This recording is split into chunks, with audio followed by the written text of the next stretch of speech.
sendo edificados pessoalmente, mas essa é a maneira que o Senhor nos proporcionou neste momento. Então, é bom que a gente aproveite ao máximo as oportunidades que o Senhor nos dá para ter comunhão e cuidar uns dos outros.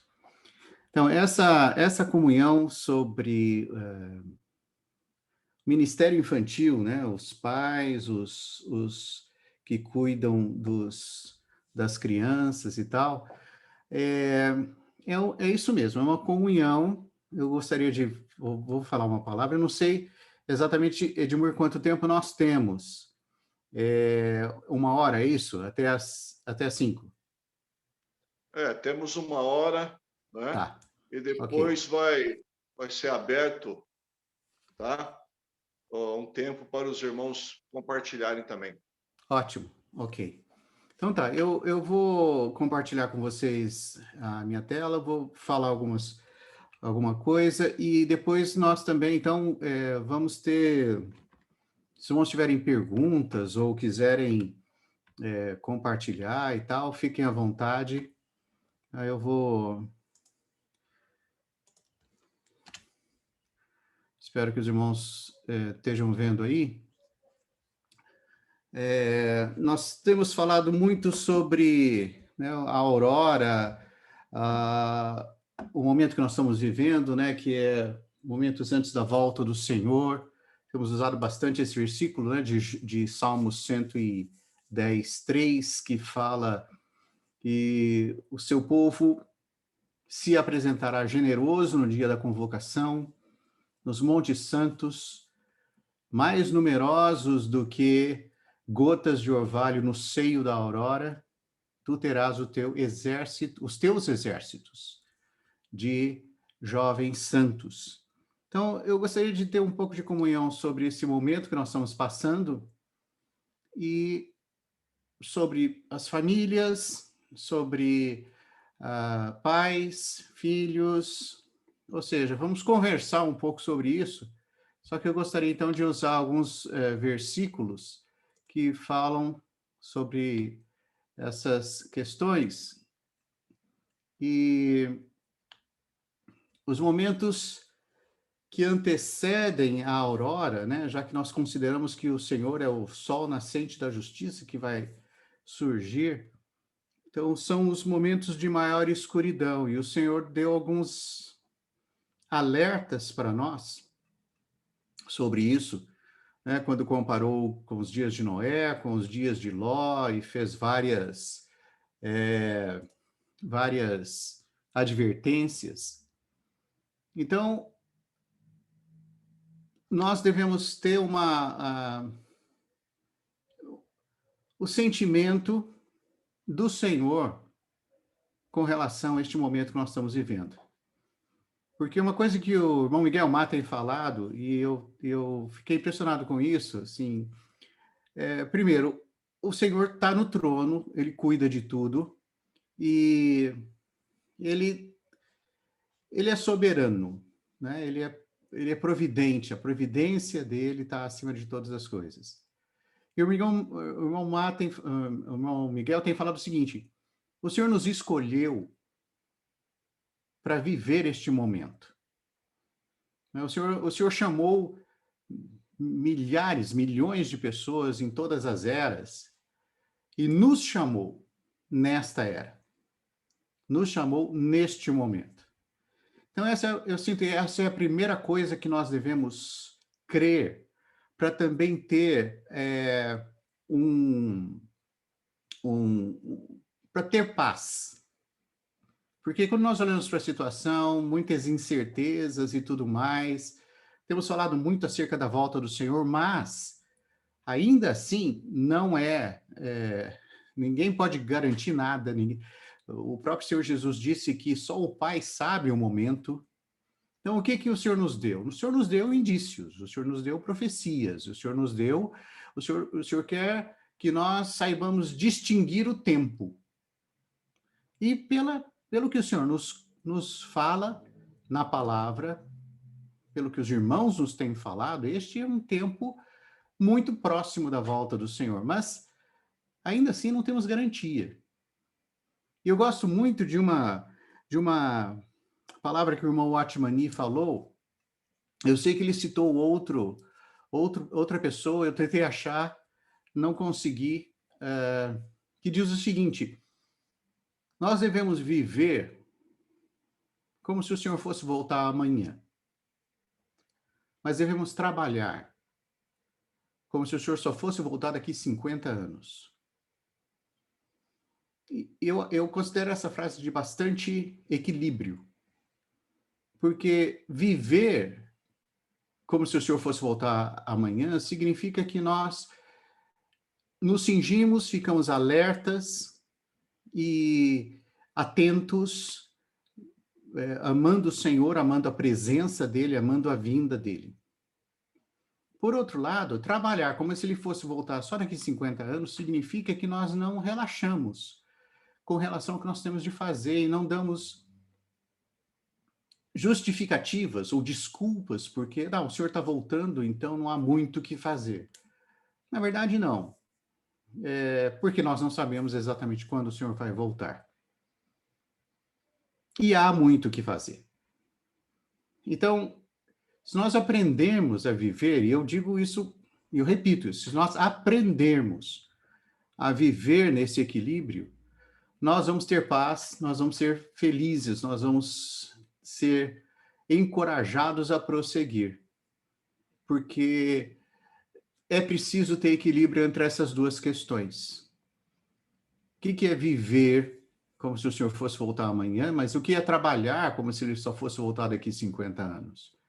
Como nós devemos equilibrar essas duas questões? Então,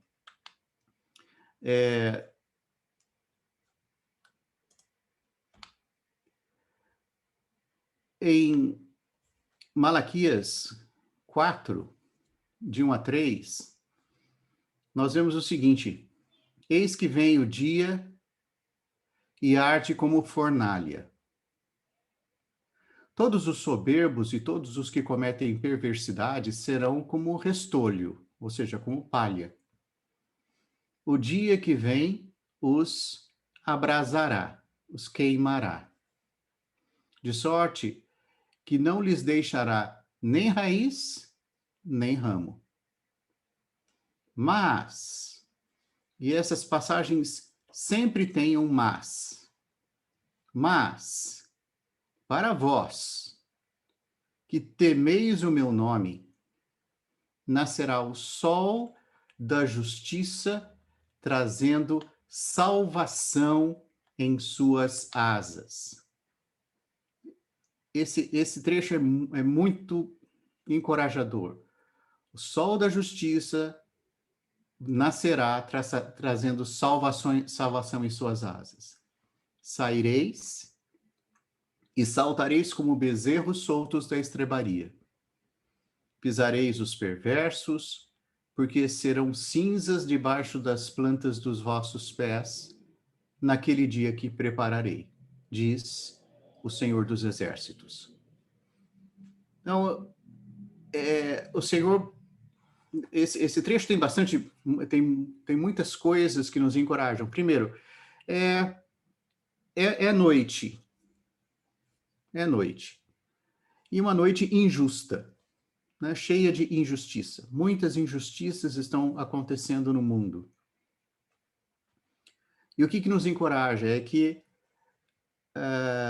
a nossa esperança não está na noite, nossa esperança está no nascer do sol, no nascer do Senhor, na volta do Senhor, que vem não só como sol, mas como sol da justiça, trazendo salvação em suas asas. Então, neste momento que nós estamos vivendo, nós podemos olhar para a situação ao redor, para a situação dos jovens, dos adolescentes, das crianças, do mundo como um todo. Acabamos de ter a conferência de jovens, de adolescentes, e temos acompanhado, né, tudo que está acontecendo com a juventude, com esta geração, com o que eles têm enfrentado, eles pensam, o que eles têm vivido, toda tudo que o mundo tem falado, tudo que o mundo tem fornecido, tudo que o mundo tem proporcionado por meio das mídias, por meio dos ambientes na escola, na sociedade, nos relacionamentos. E vemos que é uma noite bastante escura, sem salvação e sem justiça. Mas a nossa esperança, irmãos, está na volta do Senhor, que é o nascimento do sol que traz o sol da justiça, que traz salvação nas suas asas. Então, é uma coisa que deve servir de encorajamento para nós, de estímulo, até mesmo lógico, advertência, mas também de incentivo a prosseguir, porque esse é o nosso anelo, esse é o nosso desejo de ter esse sol que nasce, traz luz, acaba com as trevas, é justo, traz justiça e mais traz salvação.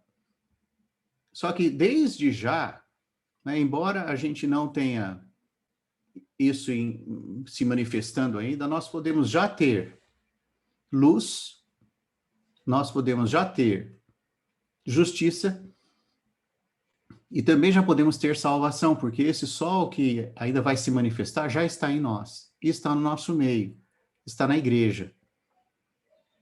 E nós podemos ter a experiência disso antecipada.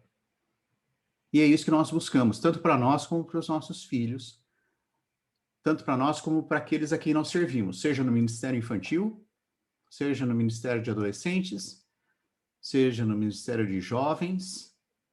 E é isso essa é a experiência que nós queremos ter, e o Senhor pode nos dar. Se nós a buscarmos, o Senhor a dará a nós. Então, vamos ver um pouco sobre o papel dos pais, que também, lógico, inclui o papel dos que cuidam. E é importante que todos nós tenhamos isso muito claro. O serviço de jovens, o serviço de adolescentes e o serviço de crianças não substitui o papel dos pais na vida dos adolescentes, das crianças e dos jovens. Ele simplesmente completa. Ele é um complemento para o cuidado que nós devemos ter em casa com os filhos.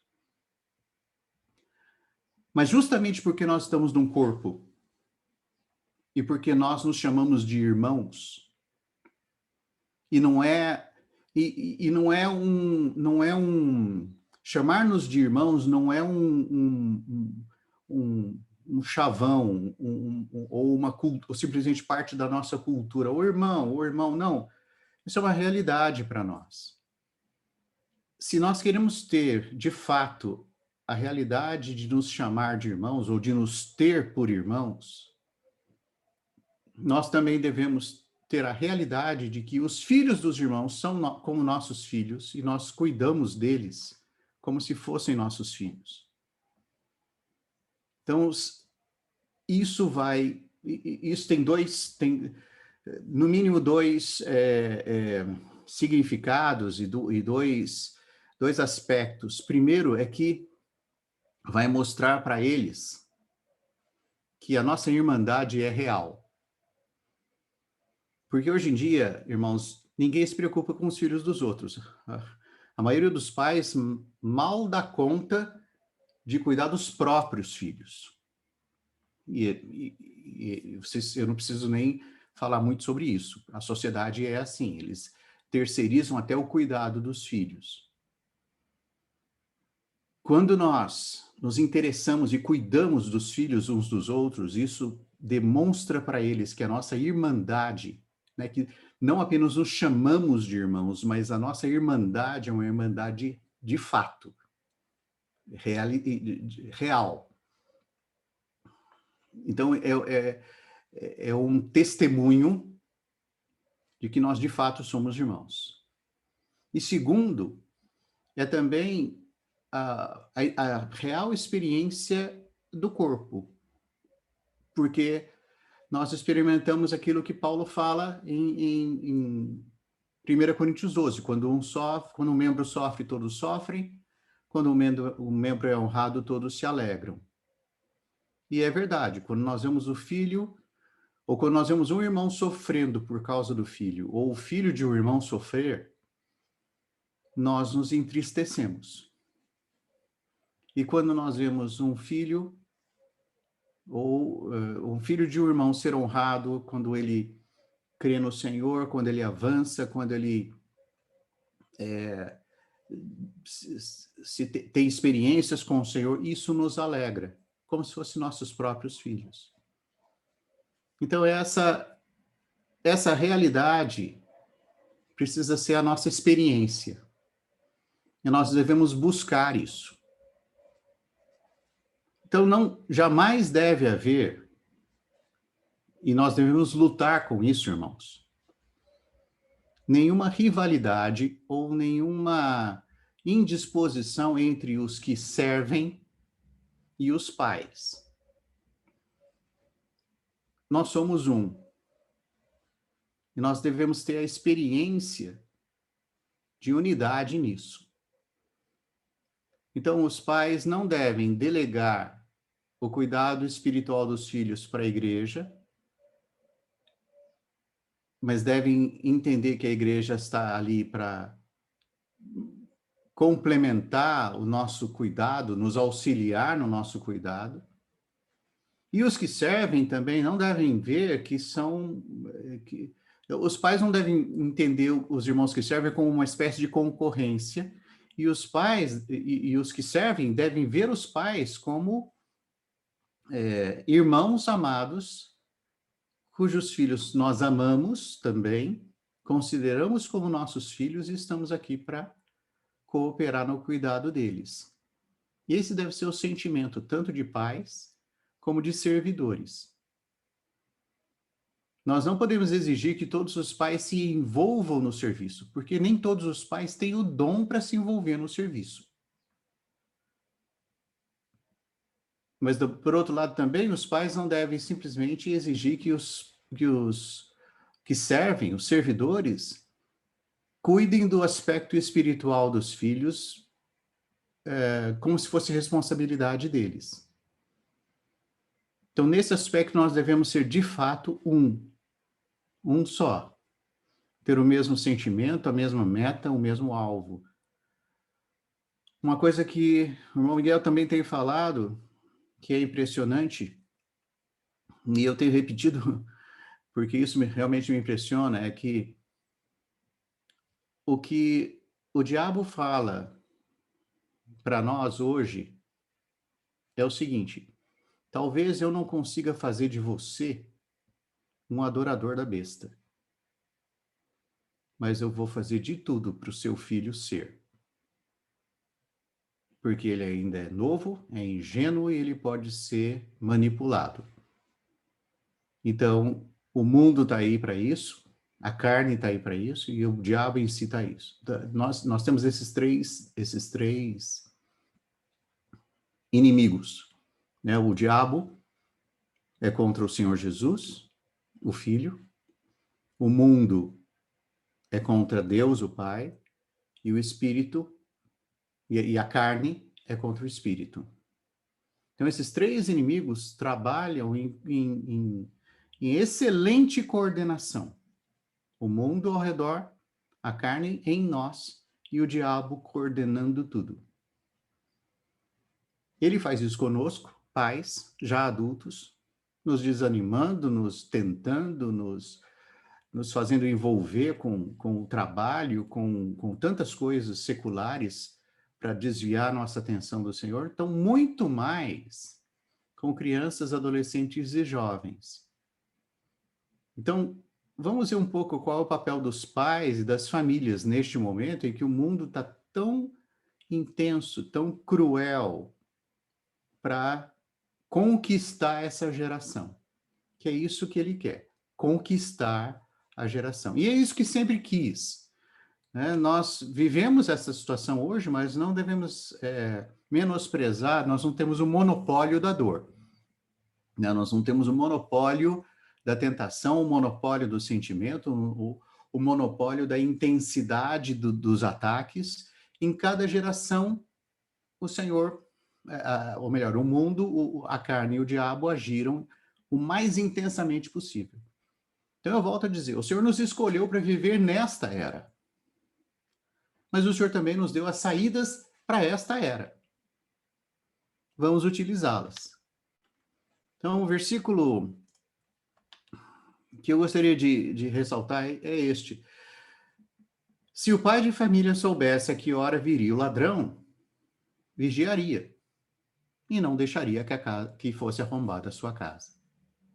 Então, como pais, qual é a nossa tarefa? Vigiar. Neste momento que nós estamos vivendo, nós precisamos vigiar. Então, aqui nós temos essa reunião com pais e com irmãos que servem. Essa é a nossa tarefa. Os pais vigiam, mas contam com o auxílio dos irmãos que servem. Os irmãos que servem também vigiam no que cabe a eles, sabendo que assim estão cooperando com os pais e estão tendo um viver de realidade de irmãos e de membros uns dos outros. E nós devemos, então, fazer isso, vigiar. E eu gostaria, então, de ler com vocês alguns trechos de Neemias,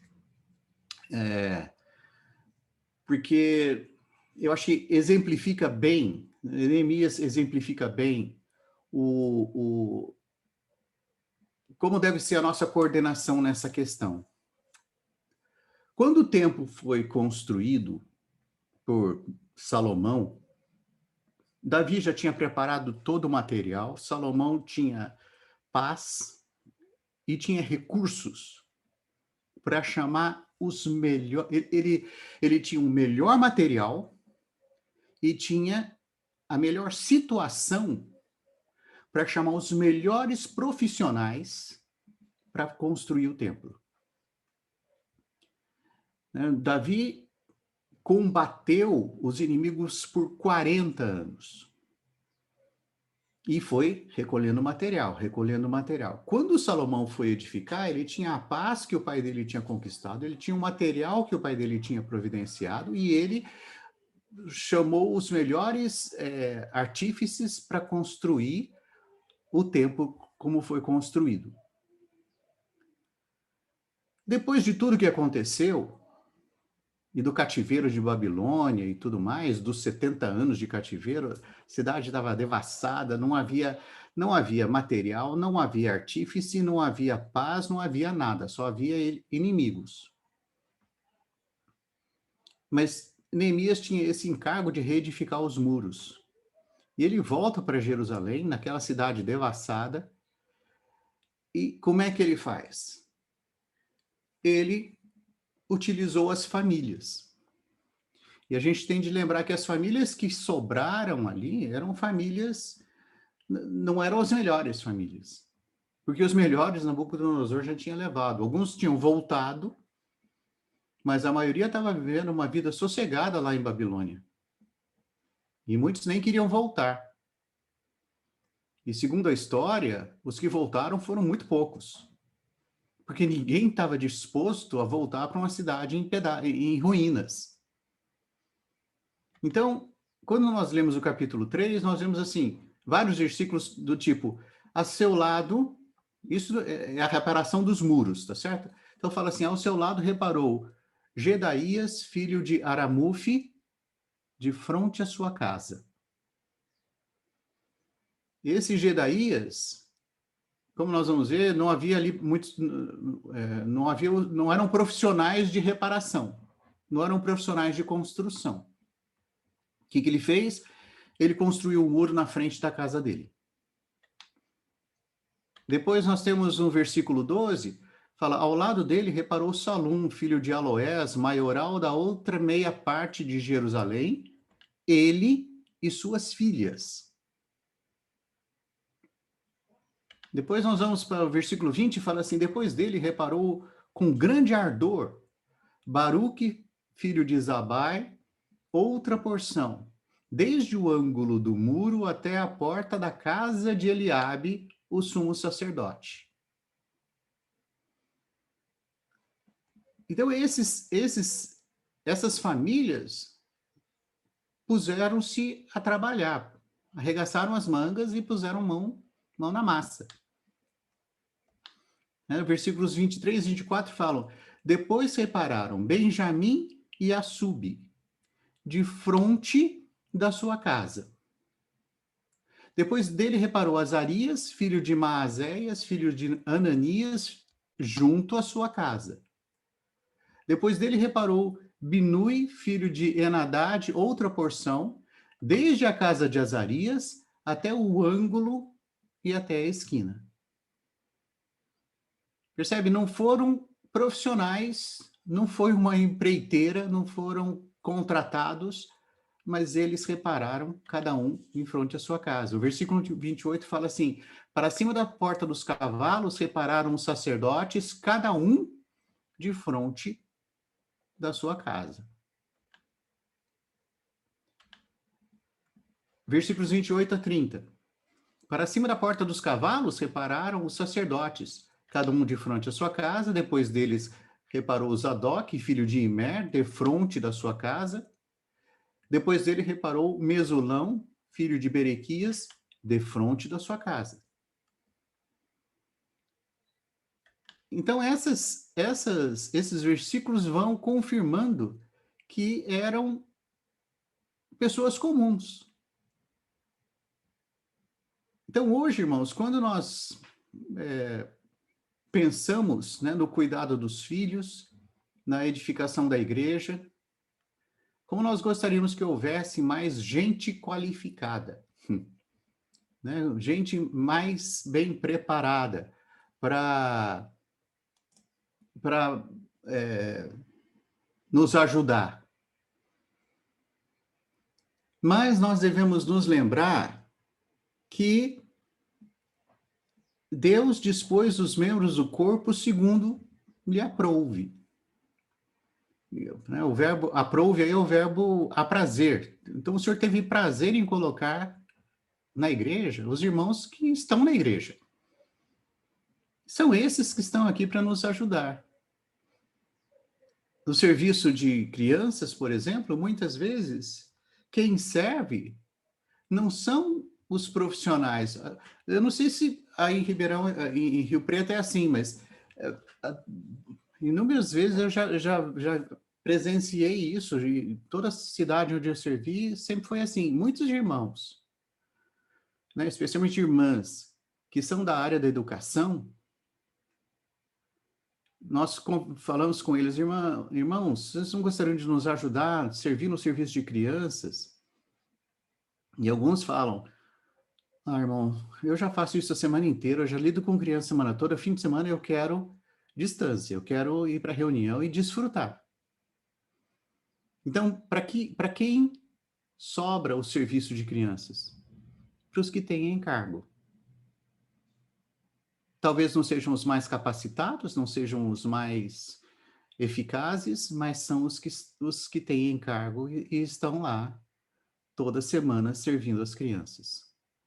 Então, como pais, nós devemos valorizar esses irmãos. Como irmãos responsáveis, nós devemos dar todo o apoio e todo o material, todos os recursos que eles precisam, porque são os irmãos que têm encargo. E aí, isso remete muito para essa situação de Neemias e a reedificação de Jerusalém. Então, quando nós vemos esses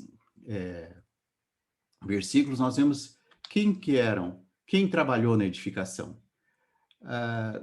Ourives, filho de ourives, e perfumistas. Então, o versículo 8, os versículos 31 e 32 falam que a profissão de alguns deles era isso, eles eram ourives.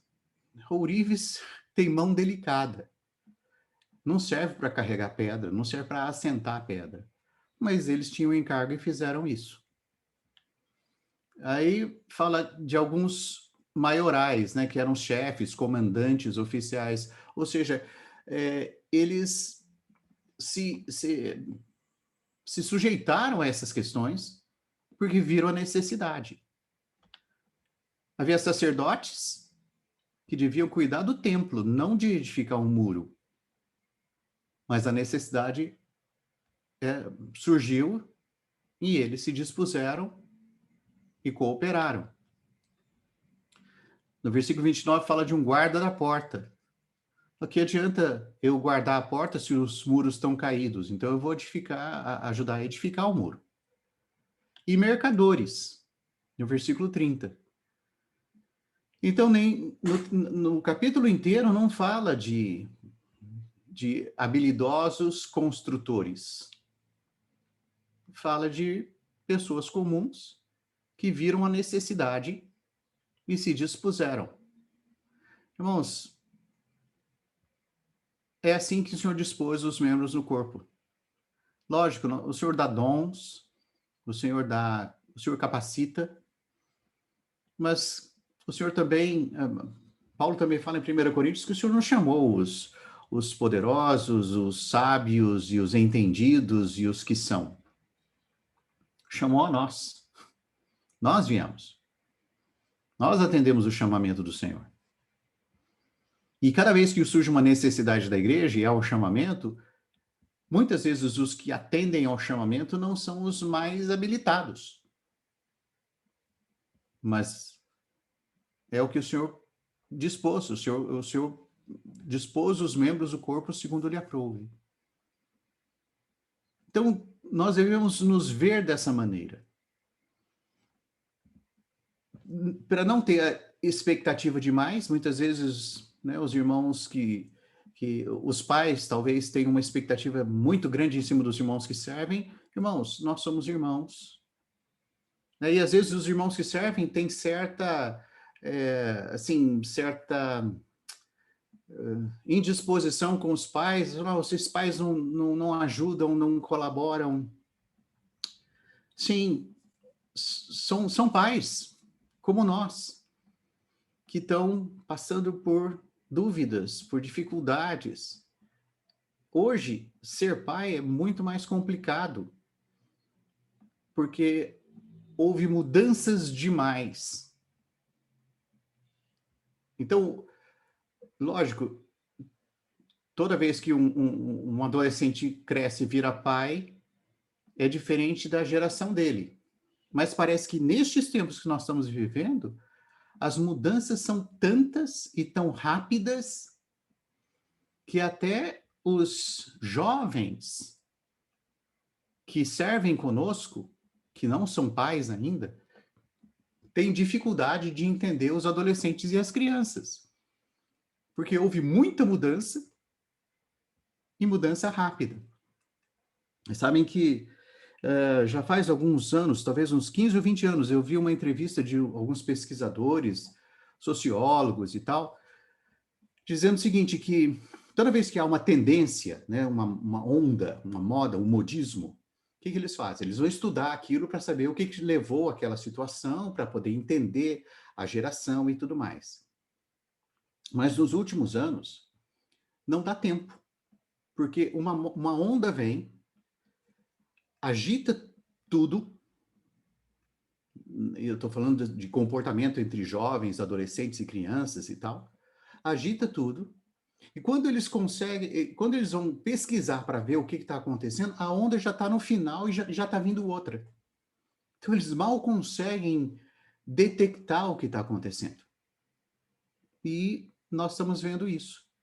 Então, como pais, muitas vezes, nós temos dificuldades em acompanhar tudo o que está acontecendo. Então, irmãos, eu estou falando tudo isso para que não haja entre nós nenhum juízo, nenhum julgamento. Não, esses pais não ajudam. Então, esses irmãos que servem são assim. Irmãos, nós estamos aqui para cuidar dessa geração e cooperar uns com os outros. Então, não deve haver essas ideias preconcebidas. Nós temos um inimigo, cujo objetivo é acabar com essa geração, os nossos filhos. Então, nós devemos ter um só objetivo. Sejamos pais ou sejamos irmãos que cuidam das crianças, dos adolescentes e dos jovens. é que juntos nós cuidemos dessa geração e combatamos o inimigo. E não tenhamos problemas entre nós. Mas a nossa causa, né, o nosso objetivo comum é que deve nos unir, que é cuidar dessa geração. E também houve quem não se envolveu na obra. Então, o versículo 5 fala o seguinte: ao lado destes separaram os tecoitas. Os seus nobres, porém, não se sujeitaram ao serviço de seu senhor. Então, houve aqueles que falavam: não, isso não é para mim. E isso acontece. Então, como eu falei, muitas vezes os irmãos que talvez fossem capacitados não têm encargo, não têm disposição. Ok, vamos orar por eles. Né? Um problema histórico que né, sempre houve. A seara é grande e os trabalhadores são poucos. O Senhor Jesus falou isso. Então, se o Senhor Jesus teve de lidar com essa questão, muito mais nós. Nós temos uma seara grande? Temos. Seria bom ter mais trabalhadores? Lógico que seria. O que nós podemos fazer? Orar para que o Senhor envie trabalhadores.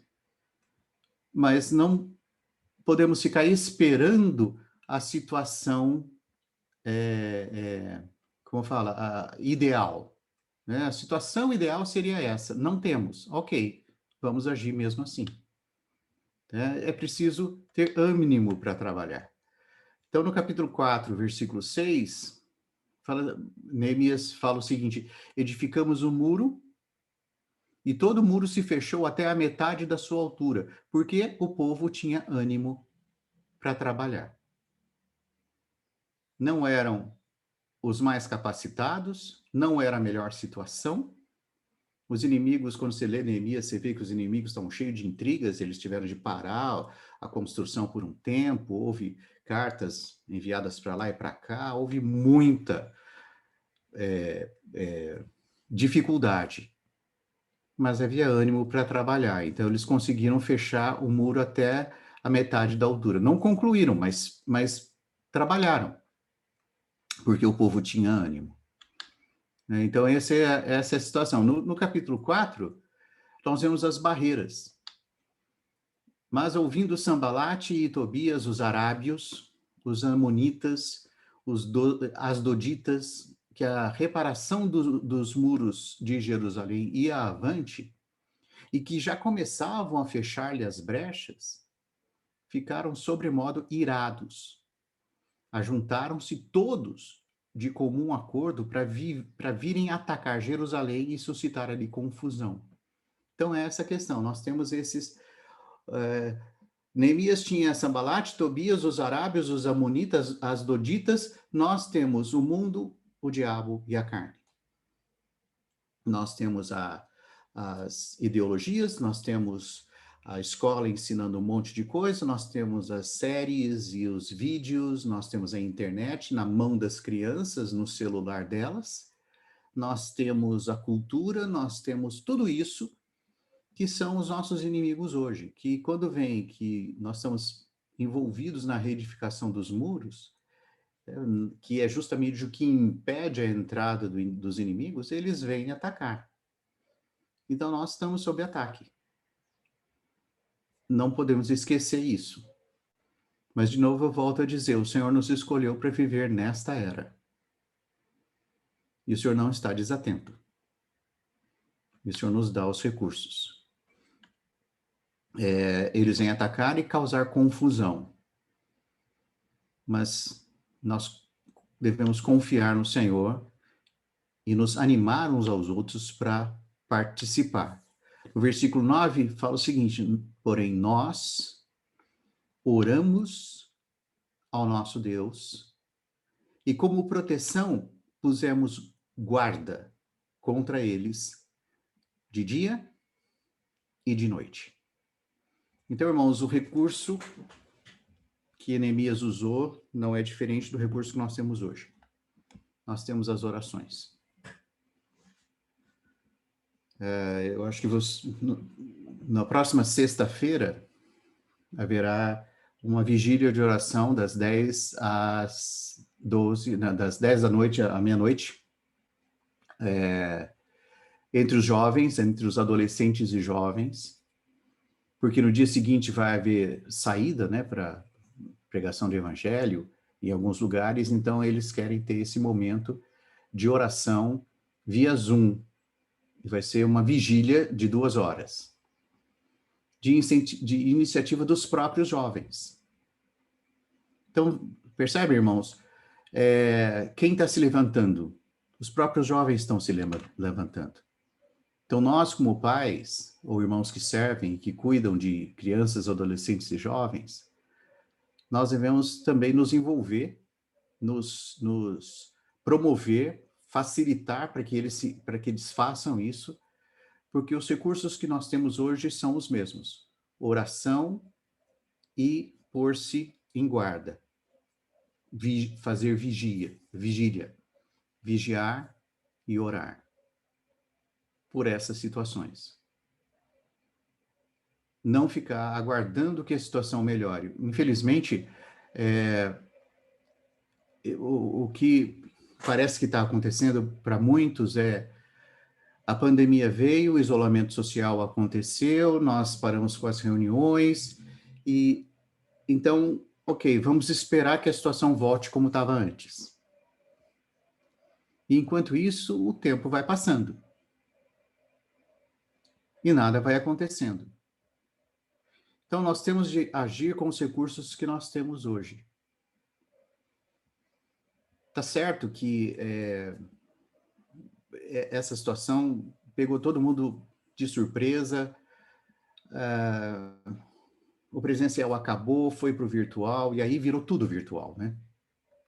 Trabalho virtual, estudo virtual, a escola ficou virtual, as reuniões ficaram virtuais, e se tem uma coisa que, assim, tá difícil é administrar tudo isso, porque se multiplicaram. Ontem à noite mesmo a gente estava conversando.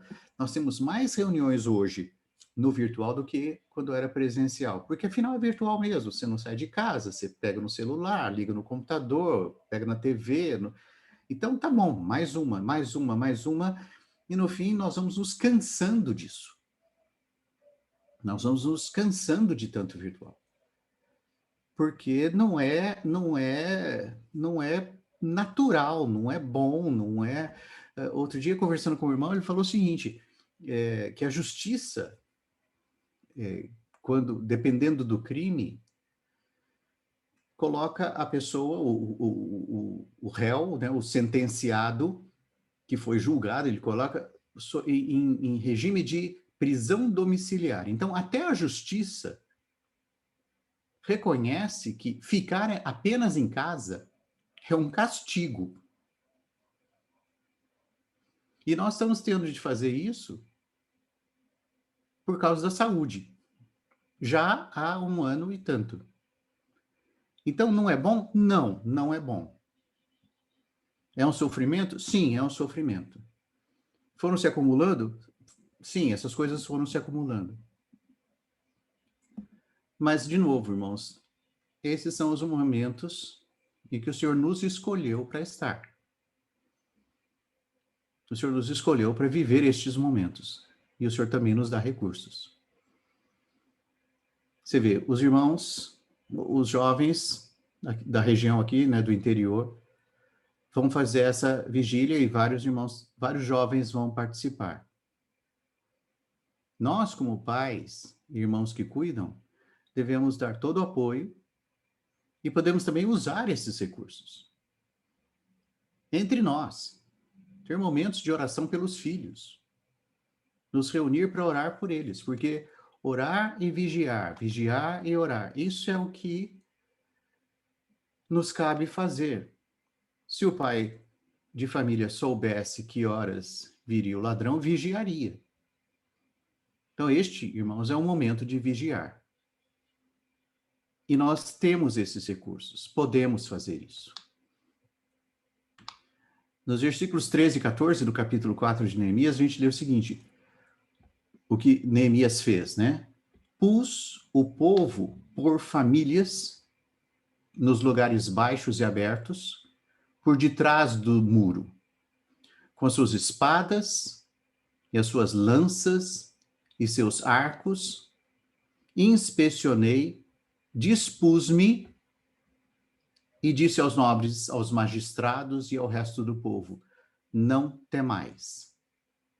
Lembrai-vos do Senhor, grande e temível, pelejai pelos vossos irmãos, vossos filhos, vossas filhas, vossa mulher e vossa casa.